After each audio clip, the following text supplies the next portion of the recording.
जय जगन्नाथ मु दिवाकर दास आपण मानक प्रणाम करुच्ची। आसंता 14 तारीख बा 14 अप्रैल पड़ुची पणा संक्रांति। यही पणा संक्रांति दिन आपण एमती किसी कार्य करंतु जहाद्वारा वर्ष तमाम हनुमान जी कृपा आपण रही रोग दुख कष्ट दूर करने एक महासुजोग बनुची यही दिन। तेणु आपण निश्चिंत भाव में जो प्रतिकार आम कहूँ पणा संक्रांति हनुमान जी जन्मदिन ये प्रतिकार आपण कर दिंतु देखिए सर्वसुफल होगा सहित आपण निश्चिंत भाव में हनुमान जी कृपा प्राप्ति हे समस्त दुख आपण दूर हो। तो भक्तबंधु हनुमान जी को बर मिली हनुमान को जी पूजा करे से समस्त संकट मुक्ति पाए। आपणकर सुंदरकांड सुंदर चौपाई लिखाई कौन काज कठिन जग माही जो नहीं होई तात तुम पाई अर्थात एमती संसार भितर किसी असंभव कार्य ना जहाँ हनुमान जी करें ना सर्व असंभव को संभव जे करती से होती हनुमान जी।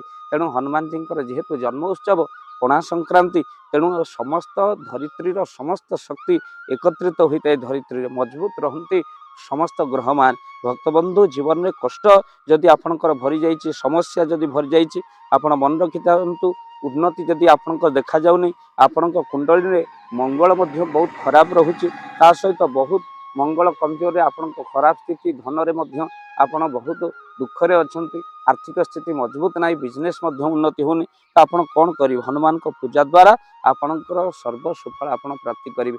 हनुमान जी जयंती दिन बा जन्मदिन आपण चेष्टा करी हनुमान जी मंदिर में एक राशि तेल दीप जाली नाली आसन रे आपण ऊपर बसी नाली रंगर वस्त्र पिंधे आपण निश्चिंत भाव में हनुमान जी चालीसा हनुमान चालीसा 108 थर पाठ कर।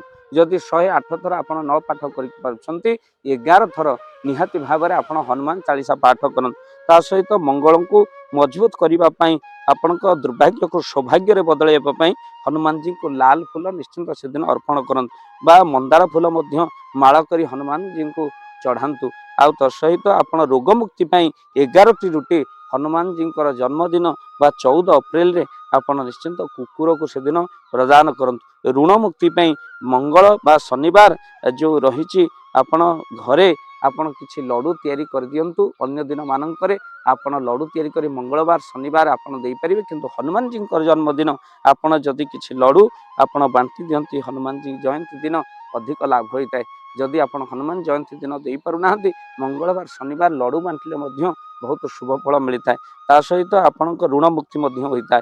पूजा घरे आपण किछि लवंग कर्पूर आपण हनुमान जयंती दिन चारिआडे आपण बुलांतु तापर सहित लवंग कर्पूर जो भस्म तार जो भस्म को द्वार बंधरे गंगा जल मिसाई आपण सिंचन घर नकारात्मक शक्ति दूर होगा सहित आपण मानकर द्वार बंधरे पकईले घरे लक्ष्मी प्रवेश करेंगे। हनुमान जी कृपा आपण को निहाती भाव में सहित गोमाता को आपण रुटी गुड़ निहाती भाव में दिंतु वृथा खर्च आपण रक्षा पाइबे। हनुमान जी जन्मदिन जदि रुटी गुड़ आपण गोमाता को दौरान असहाय को किसी दान दिंतु से दिन दारिद्र लोक मान किसी हनुमान जी जयंती दिन आपण दान दिंतु। जदि आपण पाखे सेमती किसी असहाय व्यक्ति आपण पाऊना समुद्र वर्षा हुई कौन लाभ अपात्र दान दे कौन लाभ। तेणु आपणकर जानिक आनंदित हे जो आंबुलांस सेवा आप दान पठे पारे हनुमान जी जयंती दिन जहाँ अतिशय शुभ हो आपणकर दारिद्र्यपणता दूर हो दरिद्र को दान कले आंबुलांस सेवा को आप दान देवाई चाहते स्क्रीन रे चलता नंबर कॉल करेंगे। आ वीडियो को निहाती भाव में हनुमान जयंती पूर्व आपण एते मात्रा शेयर करंतु जे अनेक लोक यह द्वारा बहु उपकृत हेबे। आम अश्लील वीडियो को शेयर करुचे किंतु ये वीडियो को देखि सारिबा परे जमा भी आपण अणदेखा करंतु नहीं निहाती भाव में आपण लिंक को स्टेटस रे दियंतु आ निश्चित भाव में आगे को शेयर करंतु आपण कांटेक्ट रे जेतिकी जण अछंती जहा द्वारा आपनको मध्य हनुमान जी को कृपा मिले हनुमान जी प्रचार प्रसार कले हनुमान को कृपा मिले। तो निश्चिंत भाव में हमने वीडियो को देखि सारे पर गोटे शेयर करदबा जहाद्वारा अन्य माने वीडियो को देखि उपकृत हेबे। जय जगन्नाथ जय पंच।